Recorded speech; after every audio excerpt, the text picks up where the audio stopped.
అందరికీ నమస్తే. Welcome back to అమ్మ ఇది ఎలా. ఇవాల్టి స్పెషల్ వచ్చేసి పుల్ల పుల్లగా కారం కారంగా కమ్మగా ఉండే గోంగూర పప్పుని చేసుకుందాం.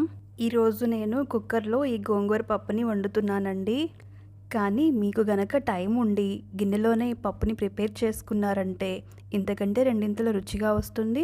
బయట 3 రోజులు పాడవకుండా కూడా ఉంటుంది. ఇక్కడ నేను 3 కట్టల గోంగూరని ఒలిచి కడిగి తీసుకున్నానండి. అలాగే నేను ఇక్కడ కందిపప్పుని ఇలా తీసుకున్నాను. ఇలాగే వేసుకోవాలని లేదండి. లాస్ట్ టైం రెగ్యులర్గా వాడే కందిపప్పు కొంచెం మిగిలిపోవటం వలన వేస్ట్ చేయకుండా నేను ఇలా కలిపి వండుకుంటున్నాను. ఏదైనా పర్వాలేదు, 1 గ్లాస్ కందిపప్పుని తీసుకోండి. అలాగే కూరగాయ ముక్కల్ని ఇలా కట్ చేసి తీసుకున్నాను. కడిగి ఉంచిన గోంగూరని కొద్ది కొద్దిగా తీసుకుని ఇలా కట్ చేసి తీసుకుంటున్నాను. బాగా సన్నగా అక్కర్లేదండి. తినేటప్పుడు ఆకులాకులుగా లేకుండా 1-2 సార్లు కట్ చేసి తీసుకుంటే సరిపోతుంది.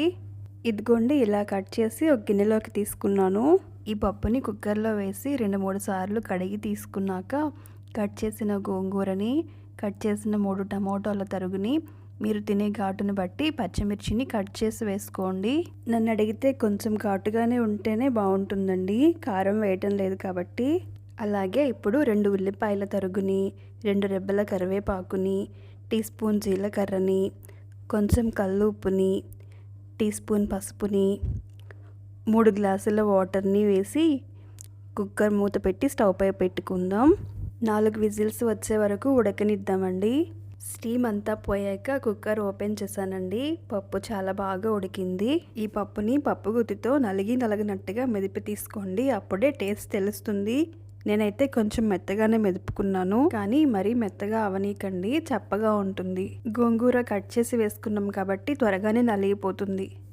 పప్పు బాగా థిక్గా ఉంది అనిపిస్తే కొంచెం వాటర్ వేసుకోండి. ఈ స్టేజ్లో సాల్ట్ని ఒకసారి సరి చూసుకోండి. గోంగూర పప్పు కాబట్టి ఉప్పు ఎక్కువే పడుతుంది.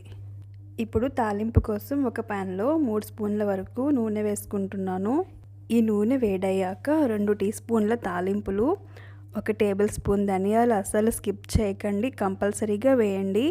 4-5 ఎండుమిర్చి, 1 టీ స్పూన్ జీలకర్ర, 4-5 వెల్లుల్లి రెబ్బలు వేసి దోరగా వేగనిచ్చి 2 రెబ్బల కరివేపాకు, కొత్తిమీర తరుగుని వేసి 1 నిమిషం ఉంచి చిటిపట్లాడించి మెదిపి ఉంచిన పప్పుని వేసుకుందాం.